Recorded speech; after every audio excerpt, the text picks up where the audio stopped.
Coming up on Mountain News this morning, local artists came together to show off some of their special talents. And runners in our region compete on the track to raise some money for a good cause. Dedicated to Eastern and Southern Kentucky, this is WYMT Mountain News this morning.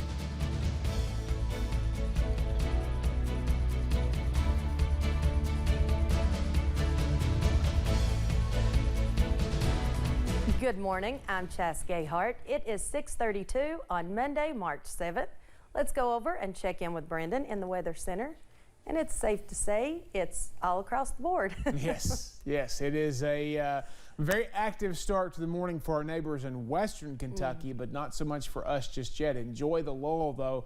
We're going to get in on the action pretty soon as we get deeper into the morning. Let's take a look and see what's going on out there with the satellite radar loop the last few hours, tracking the front too, but it's bringing that rain into our area. It'll be coming into the western counties first, and then further east there a little bit later on. Some tornado watch boxes out there into parts of western Kentucky still going on this morning, but the bulk of the moisture has moved past those, so we're going to continue to watch that as we head deeper in the morning. Now moving into the Lexington metro area, also south of Louisville this morning, so be aware of that as you head out the door. I-75 at Corbin starting to cloud up out there, but still dry. The further east we get, I do believe we'll see more sunshine this morning, but everybody at least in the 60s this morning now, 61 wise to 70 in Jacksboro, so a lot of upper 60s out there. Your breakfast forecast, be ready. It's going to be a nice, warm, mild morning as you walk out the door, but if you forget your rain gear, you're going to regret it later today. Clouds continue to increase to about 8 to 9 o'clock this morning, and then those rain chances will start to kick in from west to east. Chas? Thanks, Brandon.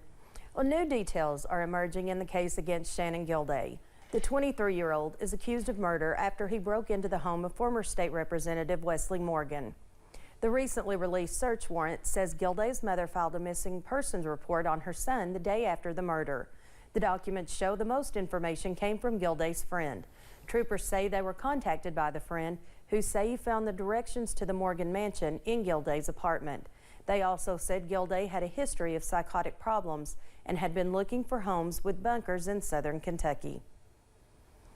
Kentucky State Police are investigating after a two-vehicle crash in Leslie County left one man dead and another arrested. KSP said Charles David Chappell of London was killed after he lost control of his motorcycle and slid into a truck in the Stinnett community. Chappell was not wearing a helmet at the time of the wreck. A news release from KSP said the truck was being driven by Terry W. Morgan of Hoskinston. Morgan was arrested for operating the vehicle under the influence and without a license. A close call at Wendell Ford Airport in Perry County during the weekend as high winds turned a routine landing into an alarming incident. It happened around 3:45 p.m. Saturday when gusts of winds blew the pilot's Cessna 182 off the runway, flipping the plane upside down before it landed on top of a small cliff nearby. Thankfully, both the pilot and passenger in the aircraft were not injured. Officials are not releasing the identities at this time. The attorney for a Kentucky sailor accused of setting a fire on a Navy ship says his client is innocent. Seaman Ryan Sawyer Mays is from the Ashland area. He was charged during the summer for the July 2020 fire of the USS Bonhomme Richard. The fire, which burned for several days, is marked as one of the worst non-combat warship disasters in recent memory, and the vessel had to be scrapped. More than 60 sailors and civilians were injured. Mays will now face a court-martial for arson. I think that the way that the case has been portrayed and information that has been provided to the public has not been accurate. It hasn't painted him in a good light. Prosecutors say Mays set the fire because he is disgruntled after dropping out of the Navy SEAL training. His attorney claims there is no physical evidence connecting him to the blaze. A Kentucky community came together during the weekend to remember the famed black inventor Garrett Morgan. Morgan is credited with inventing the stoplight, hair straightener, and gas mask. Paris and Bourbon area schools participated in the event by drawing pictures and creating stoplights in his memory. Even Morgan's granddaughter was in attendance. He was an innovator in public safety and created a number of things that are really still influential throughout the world. And for that, we're very happy and very proud.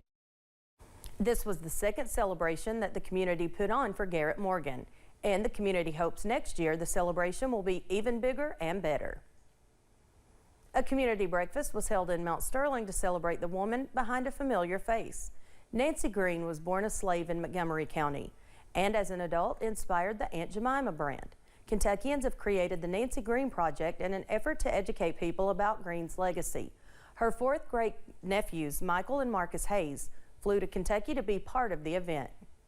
It shows change, right? We're honoring somebody who couldn't see that, right? She couldn't be in a room where you can have that many diverse people sitting together. The culinary scholarship in Greene's name that will be given to a minority student is now at $7,500 and growing. The Nancy Greene Project is still taking donations, and a festival in her name will take place this spring in Montgomery County. Several artists from the region gathered at the art station here in Hazard to promote their work during the weekend, including the likes of one Eastern Kentucky artist, Little Bubby Child, who has gained widespread attention for his art. The owner of the red-spotted newt, Mandy Scheffel, was inspired to host an event for the Floyd County native after noticing how well his work was selling at her store. Scheffel wanted the event to showcase him as well as other local artists to promote their work. The event offered food, live music, and of course, a wide variety of art. And with events like this, it brings people to Main Street. So with the idea that you come here, check out the band, shop with these vendors, you know, grab some lunch, but also shop downtown and visit Main Street. Scheffel adds that she hopes to host more events like this one in the future, but in the meantime, she encourages everyone to stop by. What do horses, art, and bourbon all have in common? Well, Bell County native Jamie Coram was selected by Woodford Reserve to create an art design for the Kentucky Derby this year. She talked with us about her adventure as an artist in Kentucky and what it means to be part of this historic event. You know, to combine horses with bourbon, I couldn't imagine a funner project. So, and it's such an honor to be asked to be, you know, their artist for this year. Jamie will be having art shows in Louisville this October and says she is hoping to work on a special project for Secretariat's 50th anniversary of winning the Kentucky Derby next year. Lex Arts hosted a play date at Keeneland during the weekend, welcoming in schools who will be a part of this year's horseplay program. This is all a part of Horse Mania. Those schools will soon start their own painting project for it. Professional artists spoke with the students as well. Organizers say 92 of the 150 horses made from Horse Mania will come from horseplay and will be scattered throughout Lexington.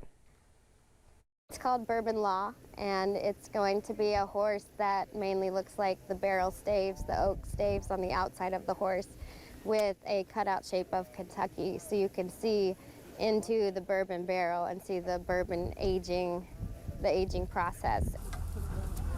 Sweetall says the horses will start appearing around town in mid-May, and they will stay on display throughout the running of the Breeders' Cup in November before being auctioned off. Several runners came out for the Burning Clover 10K at the J.M. Feltner 4-H camp in London, hosted by London Tourism to benefit the Laurel County 4-H camp. This year marked the first Burning Clover 10K since before the pandemic. A percentage of the proceeds from the race will go toward the Laurel County 4-H camp. Those with Laurel County 4-H say they were excited to have London Laurel County Tourism oversee this event. Yeah, it's really great opportunity, and in fact, Christmas they had a little light show through here supporting the 4-H camp, and we came out and did that too. It's just a great facility for the kids, so yeah, we really like supporting it. The 10K brought in 70 runners. Those with the 4-H camp say they are excited to reopen camp and reestablish relationships with other community groups and organizations. The first ever Mini Shaping Our Appalachian Region, or SOAR Summit, has arrived in Ashland. The summit, presented by Kentucky Power, takes place today and tomorrow. Registration starts at 11 this morning at the Paramount Arts Center. Sessions will begin at 2 p.m. at the nearby Delta Hotel. Today's events range from informative panels to help improve small-town communities and tourism to musical performances by Eastern Kentucky artists. Day one is set to wrap up at 6 p.m. at the Ashland Train Depot. You can find the link to learn more about the Mini SOAR Summit over on our website.